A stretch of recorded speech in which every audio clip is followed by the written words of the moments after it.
We are here today to, well, you're going to join me in my day-to-day. I've got the lovely Gemma here as well. Is just going to come and ask me questions. But today, we thought we'd bring you inside the world of naked wines a little bit. My name's Toby. I spend my life tasting wine. So I thought we'd bring you along the ride for a little bit. So what happens here is that I get sent loads of samples from all the winemakers from all over the planet. I will approve the wines at various different stages on their life cycle to ensure that you guys get the best quality wine. So they'll send me things like this. I get tank samples of wines. Here you go, Gemma. Thank you so much. I get tank samples of wines from winemakers. So here, for example, on this wine here, this is Benjamin Darno. He sent me the Côte du Rhône 2024 red, which is just about ready for sampling. He's sent me an A/B option, so I can taste and choose and say yes or maybe say no. What happens if you say no? So I will send constructive feedback to the winemakers and just say, look, we need a little bit of this, a little bit of that, just to tweak it slightly to make it right. Because the idea is we want it to sell well. So yeah. So that it happens. It's totally normal. Because of the relationship we have with winemakers, it's very, done the right way. So they don't mind. Ultimately, it means more sales and better sales for them. So yeah. That's why we do that. So we see a lot of tank samples. Every wine gets a tank sample for tasting. And then, this is another example. We'll taste this in a minute. So actually, this is a sneak peek into what's coming in the future. So once wines are bottled, I will also taste them to ensure that it has, tastes like it should from what I approved. Also, there's many things that can happen in bottling which might be faults. So we've got to make sure that that's... Like what? What can happen in bottling? So there's lots of CO2 Okay. involved in production of alcohol. It's one of the byproducts. If you remember biology at school. It was a long time ago. But carbon dioxide is a byproduct of winemaking, and there's naturally CO2 present in all wine at different levels. Yeah. So we need to make sure that level is right. So if it's a big heavy red wine like this, you don't want it to be fizzy.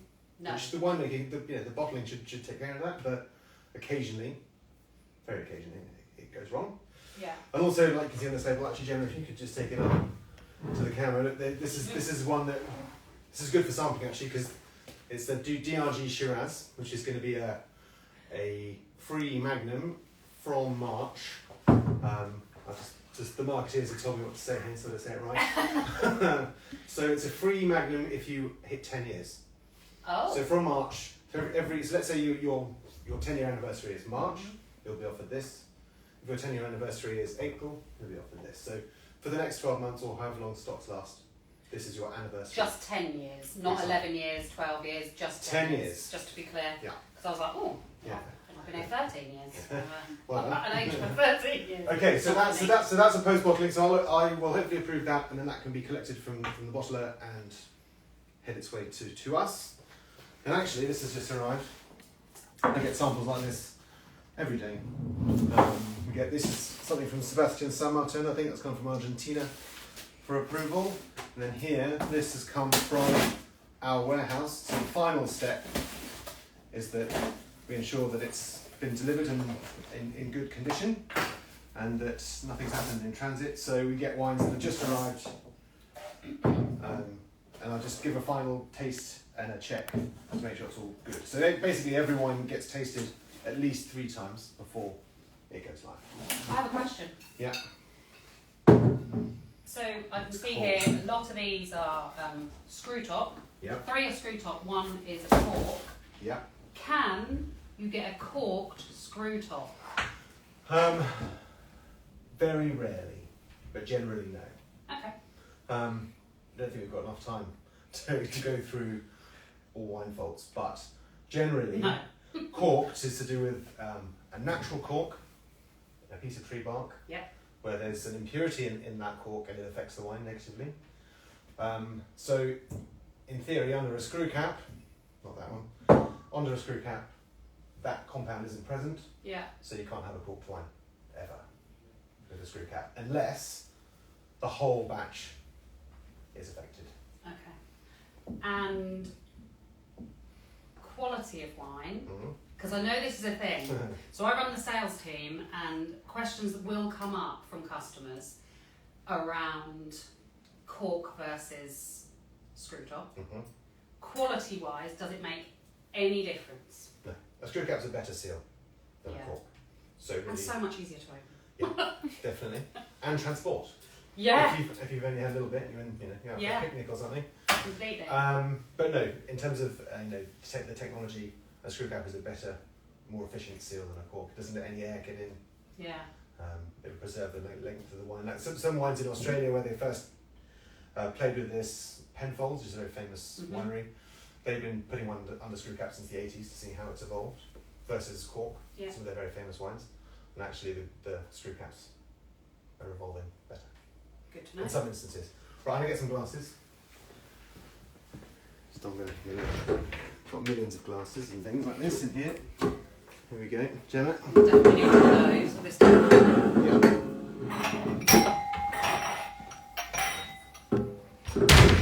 Sorry. Wow. Okay. Thank you. So what we're going to do, I'll just making a mess here. We're going to taste white wine first, because that's the best way to do it. Yeah.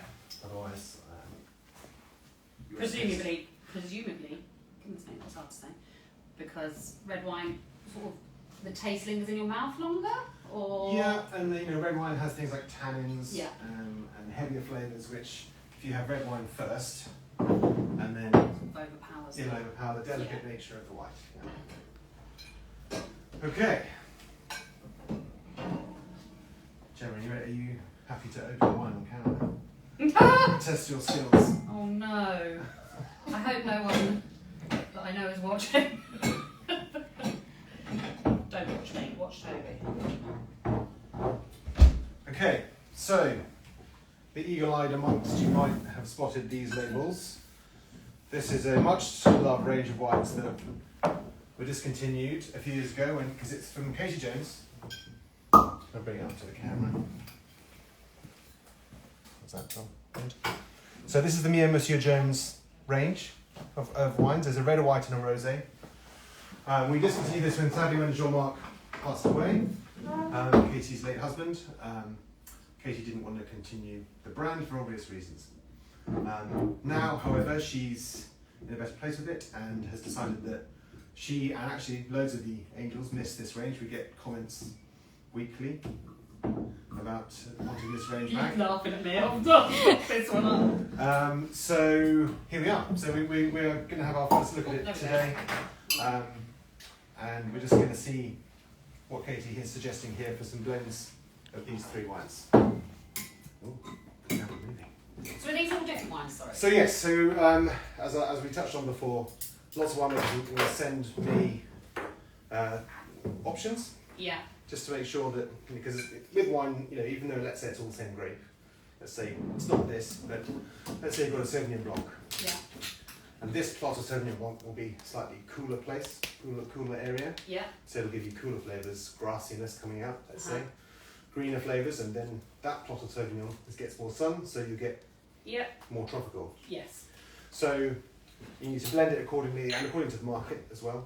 Yeah. So I will get lots of variations of the same wine to see what people will want. Okay. We've lost our screen. Okay. So some of the fun here is deciphering what we've got. Okay. So Katie sent number 1, number 2 and number 3. Okay. Technical.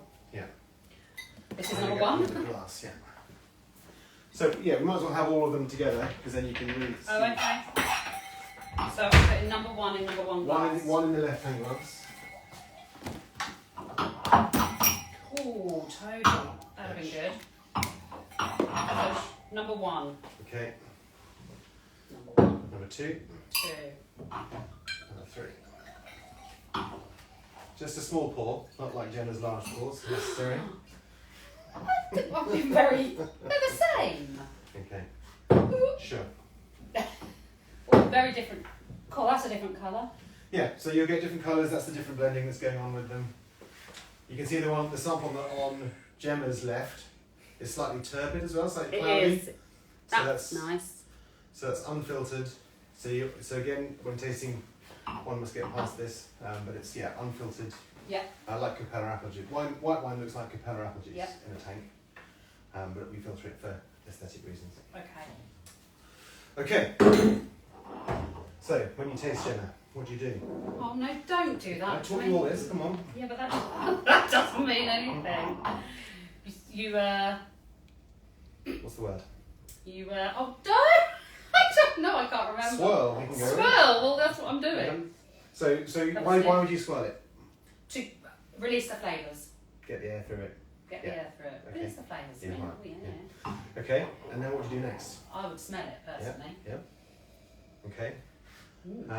Most of your flavour, your sensory receptors are in your nose, not as much in your palate. So your nose is very important in this process. So we've got it here. So we've got Katie Jones blend. It's a blend. This is Grenache Gris, amongst other things. So Katie's put 3 different blends together, and we should be getting different profiles with each. Okay. So Grenache Gris blend here. Then we've got the second one has a slightly different profile. Ooh, that smells much more Sauvignon Blanc to me. Oh, it. So it's got a little bit of Sauvignon in that one. Thank goodness for that. Wow, Gemma. Okay. And the third one, and by the colour, yeah, it's richer. Yeah, it's fatter on the palate and the nose. Yeah. Certainly. Okay, so I like that. so those are 3 quite different profiles. Yeah. So we're trying to make one wine here. Oh, okay. Sorry. So I think I've missed the point here. We're not necessarily blending. Okay. So you've got 3 bottles, all with different grape varieties, blends. Yeah. But you're not making all 3 of these wines, or am I missing the point? So ideally we would choose A, B, or C, 1, 2, or 3. Oh, okay, fine, got it. And then Katie's just blended slightly differently. To Okay. give, I mean, small changes make big differences, as you Okay. can smell here. Okay. So we should now we smell them all. Yeah. So I think this one's probably the most subtle. It is. I get things like match strike at first. What? You strike a match. Oh, really? You light it in the fire. Bit of No, that, I'm not getting that. which is nice. Bit grassy. Little bit, but it's also very. There's a fruit that won't come to me. Something like honeydew melon or Honeydew melon. That is what it is. Yeah. maybe like There's pear drops. pear drops. Yeah, which could be, again, we don't want to get too technical, but pear drop could be a byproduct of what gives pear drop. Can be something to do with fermentation. Oh, okay. Fermentation That is processes. really pear drop. It reminds me of Pear a drops, kid. yeah. Being a kid. Long time ago. Yes, thank you. Do I taste now? Yeah, Okay. you may.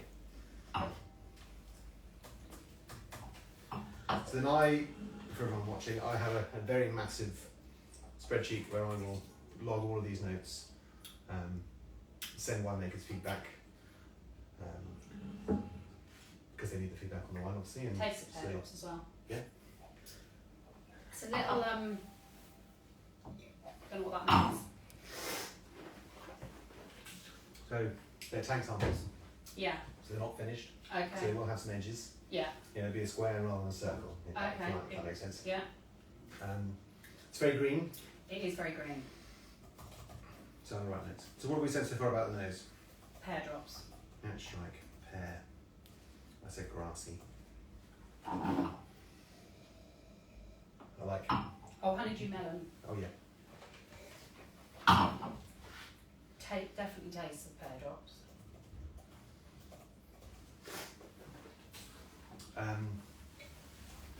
It's good. It's quite a straight line for me.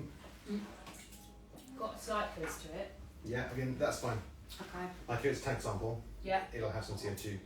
Again, what we can do the naked shake, and you do this and you let all the CO2 Oh yeah, out. yeah. So, because the CO2 in a sample can mask the flavour, Okay. it clips it. So Good to know. we'll often shake tank samples like that and let them rest. Right. That's right. For me, that's quite a straight line.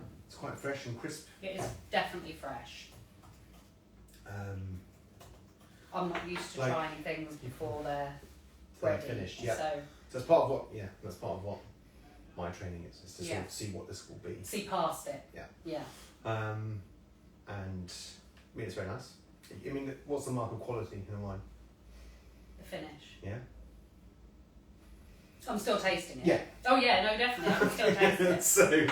So yeah, you can still taste this. You can still pick I feel out. like I'm back in W set The and not doing very well. Yeah. WSET is like a global wine qualification that I will teach the staff in, and some people manage to pass it, which is good. Actually got a merit.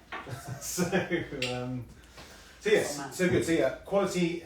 The sign of quality is how long that you can pick the flavors out. Not necessarily that you can taste wine. It's more that can you still get honeydew melon or pear. Yeah, I am actually. The pear yeah. side of things for So, me, yeah. it's really Okay. still there. Let's race on to the second. Okay. So different smell. Yes.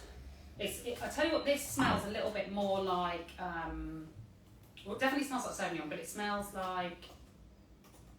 I wouldn't have gone French. Okay. Why?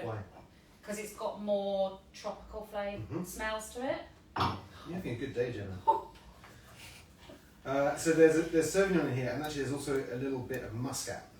Yes, which is softening it, maybe. Yeah, and well, so Muscat is a white grape type, often a lot grown in this part of France and all over, but it's the only grape type that tastes and smells like grapes, or like fruit salad, like salad, like fruit salad from school. Yeah, that was. It's got that. Yeah. Obviously, I mean, I think a whole bottle of Muscat is maybe quite overpowering. Yeah. But it's really good to use it as a blending component, little accent. Yeah. And that really brings this wine alive. You said tropical, which is right. Yeah, definitely tropical.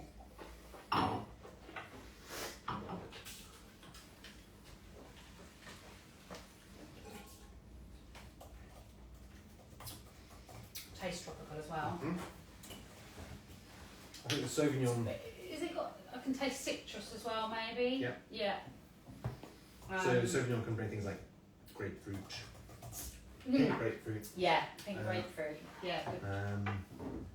Good. But then the Muscat, it does give a little, like, you'll get the grapefruitiness first, and then you'll get the stone fruit. There's a sort of hug on the outside. I made a dish the other day with fresh tuna and pink grapefruit. Which would go very nice with that. Yummy. Yes, please. Okay. Let's do the next one. Okay. Particularly having done these, Yeah. this smells very different. Got no clues from getting to this one. No, I'm trying to.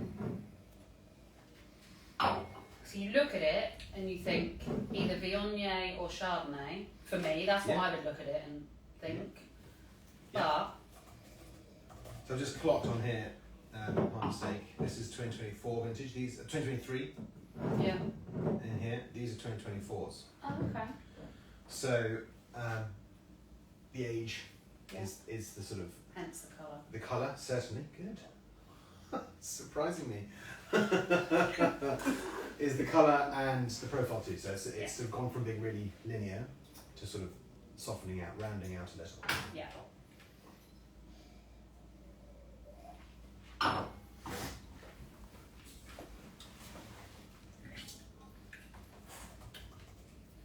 Oh, I like that. I'd probably say though, if I was going to have something like that, that is definitely richer. Yeah. I'd probably have to have that with food. Yeah. Personally. Yeah, it's a slightly different style, isn't it? Yeah. Kind of tastes like, to me, honey and lemon. Mm. You know, if you're poorly and you make honey and lemon Yeah. tea or whatever, not tea, but you know, squeeze of lemon. But with a richer finish. Yeah. That's an interesting one. I think it's I different. have no idea what that is. No, I mean, nor do I. If I check emails from Katie, I probably would say. But to me, like you said, Chardonnay, it feels like that to me. Yeah. But for me, I don't think that speaks of what this wine was, if you can remember, if you can cast your mind back. No. So it's been a few years now, admittedly. But I think this wine that style is more what Me Monsieur Jones White Oh, okay. always was. Yeah. It's that lovely fruit salady, fresh, Yeah. the kind of wine you can drink in the sunshine or wherever. And that's probably the closest one for me. Okay. What do you think? Do you agree? You've got to think about, so you've got to take personal out of it. Yeah, which is where I would struggle. So that's so like. I understand what you're saying. Be objective. Yeah, I do understand what you're saying, and going with the vast majority of people. Mm-hmm. But for me, I would go with 3. Okay. Just Good. because it's my I think my preference. fine, but that's everyone's palate is different. Yeah. And who's to say? Well, ultimately I get the sign off, but. Oh, I do understand. I'll tell you what it is for me, and this is probably a totally wrong way to explain it. Number 2, which was the Sauvignon stuff with a bit of muscat, is less offensive. As in, like, less people would I see. Yeah. be offended by it. Like, wide appeal. Wider appeal, yeah. Can't explain that right, sorry. I know what I'm trying to say, just won't come out. So I do understand where you're going with that. Okay. What I'll probably do with these wines is, again, tank samples can usually be a little discombobulated, particularly after you've shaken it. So I will probably taste these again after lunch or later in the day, just to get another view on them. If it's a finished wine, it'll be more of a straight line, if that makes sense. Whereas a tank sample can be a little bit wobbly. So I'll relook at those later. Okay, next. 10-minute warning. Yes, boss. Okay. I feel like we should do some other things because we could talk about Me Monsieur Jones all day, which we don't want to. People want to see other things too. Okay, let's go. So let's go. There's lots of people in the office. These wines here. I'll bring them to the shop with them. So these have just arrived into the warehouse. So these are the finished articles. These are finished articles. This should be just a sort of tick box exercise to taste these to make sure that all is well, and they can basically be cleared to go live on the website. Apart from this one, which again. So another close to camera, please, camera assistant. So this is the free magnum for March. There'll be a big campaign in March for Easter. We always run, and this is the magnum that we'll be offering as the free sample that month. It's Sam Plunkett's Butterfly Effect Shiraz. Love the label. Yeah. I think it's gorgeous. Anyway, so that has, just arrived, and we need to approve it to make sure all is well, that the campaign can run. Nice. So we're going to go, and then we've also got, we've got a bit of an Aussie flank going on here.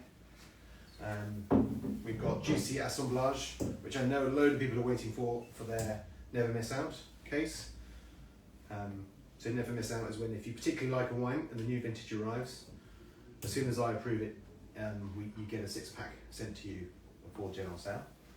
Always a great thing to do. I've got a few of those. So this one is a particularly large one, which needs to go out in the next few days. So, so that's that. And then they have the Big Juice, which is the premium version, or the premium wine from GC, from Peter. And that's their single vineyard Shiraz.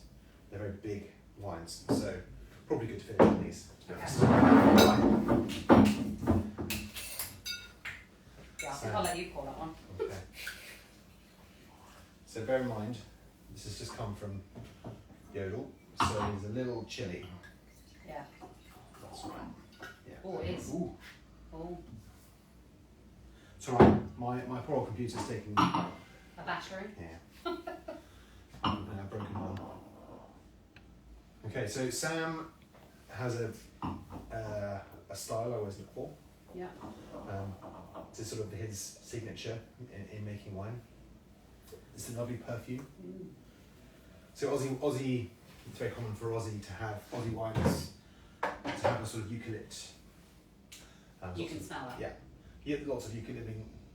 The theory is there's lots of eucalyptus trees in Australia. Okay. And if you look over, you can see there's lovely blue haze, and if there's a whole forest of them. Yeah. And that gets into the flora, and it comes out in the wine. Right.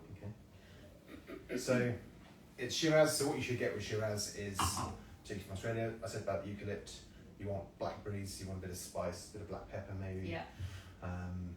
Lots of ripe dark fruit, basically. Which is what it smells like. That's what it smells like, definitely. So because it's cold, it's going to taste a bit more closed, isn't it? Yeah. Just like with the CO2 thing. Yeah. Check me out. Just do well. So my note will reflect what we've just talked about. I'll talk about the perfume, the eucalypt notes present. That's softer than I thought it was Yeah, going to be. So it's his reserve level. So Yeah. Is it so because bit of it's... oak influence. Yeah. So that's just rounds it out. Yeah. It's like a hug, isn't it? I really feel the tummy warming profile this will have. I think, again, like you said though, to taste this afternoon, that will taste different. Well, it's warmer. Yeah, potentially. Certainly. Yeah. Yeah. But the fact it shows well now Yeah, it does. is a good sign. Again, a crowd pleaser. Yeah, and we will be an absolute winner for the free sample in next month. Gosh, we're already halfway through February nearly. I know. Terrifying. Yep. Okay. Like? I do like, yeah. Right, well that's enough. That's all I need to see for an approval. So you're happy with that? That will go out. Yeah. Did you say that was the 10-year one? Or was that a different? No, that was that one. Actually, let's do that as well. I don't know the opener. I'll do that. Sorry, so that's the free sample for March. Yeah. And this is... This is 10-year anniversary. This is 10-year anniversary. For the whole year, For starting the in whole March. year. Got it. So when you hit 10 years, you'll get offered this. In the past, we've done bottles of gin, Yeah. some Chateauneuf de Pape, I think, end of last year. But for this year, we're going to do this. And why are they two? Oh, are they two exactly the same? No, so yeah, good question. Oh. So again, this has just come from the bottler, and with Magnum bottlings, obviously we are exposing ourselves to twice the risk because it's double the volume. And so I will often look at a bottle from the beginning and the end of the bottling. Sometimes the middle, depending on how big the bottling is, but this wasn't too huge. So just to be sure that the quality is good and that it's consistent across the whole bottling. And presumably, oh God, I can't say that word today. I assume, maybe I shouldn't assume, that if you were to get this bottle in March, for example, and then someone gets it next February, because it's within the year of the 10-year, it will probably taste different. Good question, Jenna. Oh, full of them today. So it may taste different. It probably shouldn't, to be honest. Okay. Too different. The nature of a magnum, the latent size of it, or whatever, means that it will age much slower than if it was a regular sized bottle. So like think of it like if you have a massive block of ice, that will sit in your garden. When you build a snowman, In this country? yeah, right. When you build a snowman, that melts last. That's always there. Yeah. Whereas the snow that lies on the ground will melt immediately. Yeah. So apply that to a magnum versus a regular sized bottle. So this will last much longer. Okay, yeah. It's kind of my rubbish way of explaining No, it. it does make sense to me. Okay, right. So I'm going to do 2 glasses. Yeah. This is the start of bottling, and then I'll do an end on the left. So left hand glass for that. Okay. So this one in. Not that one. Yeah. Oh, well. Leave that one there, otherwise you'll get lost. There you go. I'll pour mine in. Thanks. Yeah. Good. Oh, all over the table. Good. So the right hand one was the start of bottling. Do that. Left, right. Start, end. Start, end. Get lost. Okay. Start. So this is probably a different beast. So it's a DRG. So the wine is Daryl Groom Barossa Valley Shiraz. Yeah. It's from, so whereas Sam is further around in Victoria, this is Barossa where it's slightly different. And you should get a greater level of concentration here. Deeper, darker, more brooding intensity, some savoury notes. Yeah, maybe. definitely. Oh, okay, so the first one, It should be the same. no, the second one smells richer to me. No, sorry, not richer, it smells more fruity. There's a fruitier smell to the one on the right for me. Might be what you had in your glass beforehand. Oh, But good shout. Good try. If you want, give it a tip out and do it again. No. Yeah, you have to believe what I say. Okay, so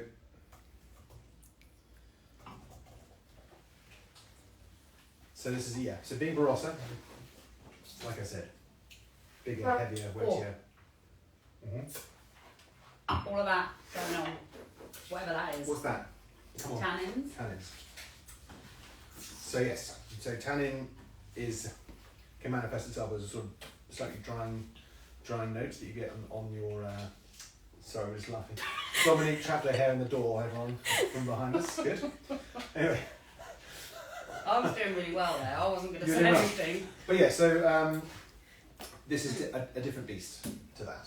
Even though we've got two Australian Shirazes. Oh yeah, they're totally different. I mean, geographically they're a long way from each other, thousands of kilometres away from each other. But yeah, deep, dark, heavy, inky. It's got things like cedar, like cigar box for me. Bit of clove spice, that kind of thing.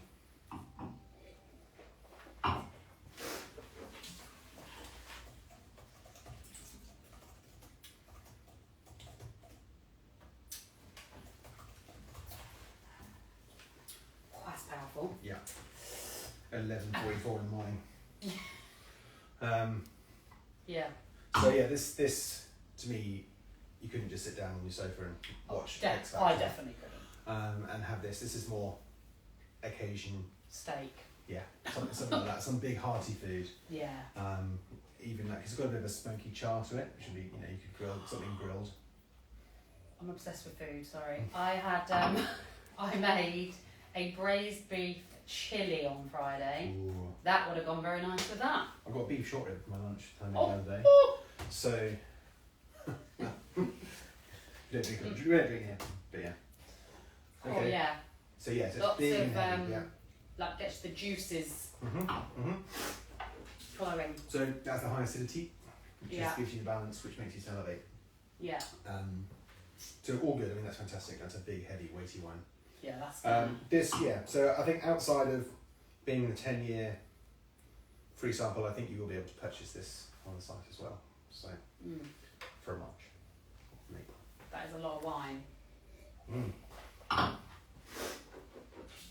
And have you tasted both? I did. Are they aligned for you? Yeah. You sure? I still think the one on the right is slightly more rounded. Would be the word I would use. It's there's slightly more something going on for me. Okay. But what do I know? No is the answer They're to the that. same. They're the same. Which is good. Which is a relief. Okay, Lovely. so yeah, we'll clear that one for bottling, for collection, and it'll be on the website for March with all haste. Lovely. Brilliant. Okay, well, given we're being waved at from behind the camera, it's time to go. I hope you've enjoyed it. Did you enjoy this, Gemma? I did. Thank you. Yes. Right, and I'm going to be in here for the next few hours doing all of this. Lovely. Thanks, guys. Thanks, Toby. Bye.